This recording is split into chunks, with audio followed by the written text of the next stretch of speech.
अब देखते हैं गोइटर अकॉर्डिंग टू आयुर्वेद कि आयुर्वेद में क्या कुछ बताया गया है गोइटर के बारे में। ठीक है, तो आयुर्वेद में एक रोग होता है गलगंड, इसको हम गोइटर के साथ कोरिलेट कर सकते हैं।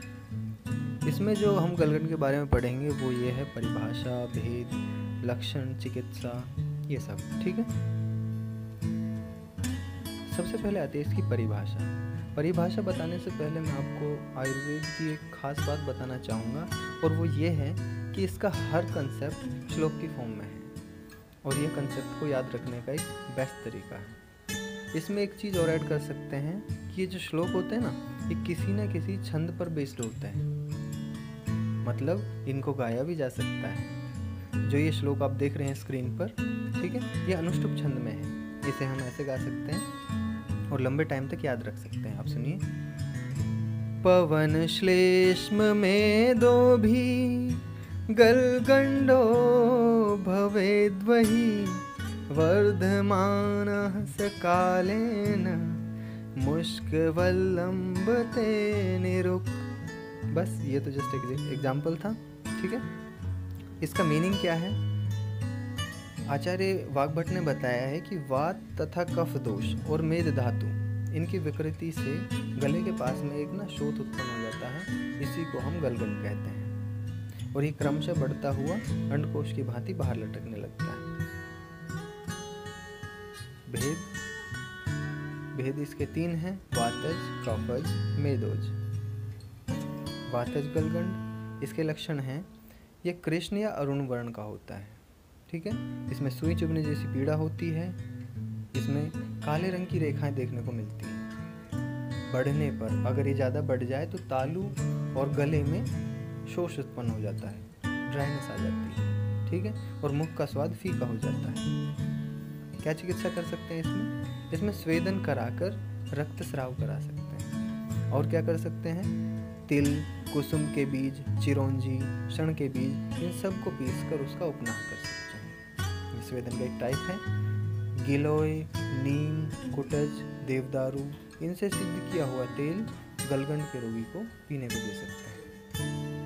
ठीक है, अब आता है कफज गलगंड। इसके लक्षण क्या हैं? यह कफज मतलब कफ से उत्पन्न है, तो कफ से रिलेटेड इसके लक्षण रहेंगे। जैसे कफज गलगंड जो है स्थिर होता है, त्वचा के वर्ण के समान इसका वर्ण होता है, इसमें खुजली होती है, स्पर्श में शीतल होता है। ठीक है, टच करके देखें तो ठंडा लगेगा।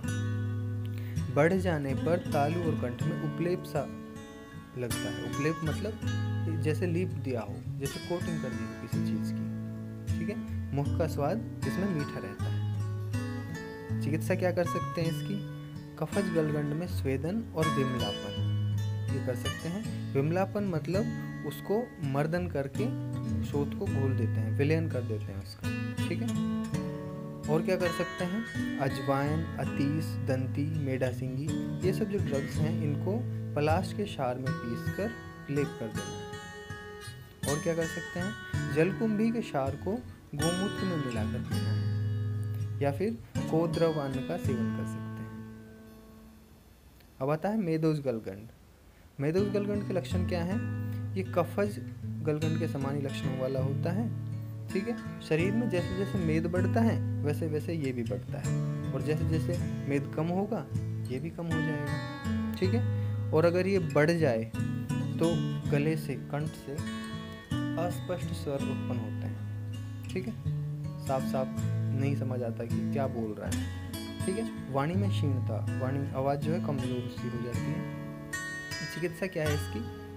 मेदोज गलगंड में सिरावेदन करना चाहिए। ठीक है, और सुबह सुबह आसन आदि गण के चूर्ण को गोमूत्र के साथ मिलाकर पीना चाहिए। ठीक है, या फिर कफज गलगंड के समान ही चिकित्सा करनी चाहिए। अब आते हैं असाध्य गलगंड के लक्षण। ये आचार्य सुश्रुत ने बताए हैं। इसमें क्या होता है कि अगर रोगी को सांस लेने में कष्ट हो, दुर्बल शरीर वाला हो, 1 वर्ष से ज़्यादा पुराना का हो, ठीक है, या फिर अरोचक हो, उसका स्वर क्षीण हो गया हो, भिन्न हो गया हो, मतलब जैसी उसकी आवाज़ है वैसी ना हो, कुछ चेंज हो जाए आवाज़ में। ठीक है, तो वो असाध्य मानना चाहिए, अर्थात उसका ट्रीटमेंट करना इतना ईजी नहीं होगा, इसलिए उसको त्याग दें। गलगंड में पत्ते, क्या क्या चीज़ें रोगी के लिए अच्छी रहेंगी इसमें, ये देखिए, त्रिकटु मतलब सौंठ मरीच पिपली, इसको त्रिकटु बोला गया है।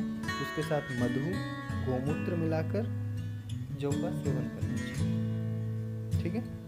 परवल और नीम से युक्त मूंग का यूज, उसका प्रयोग करना चाहिए, ठीक है, यानी कि सूप।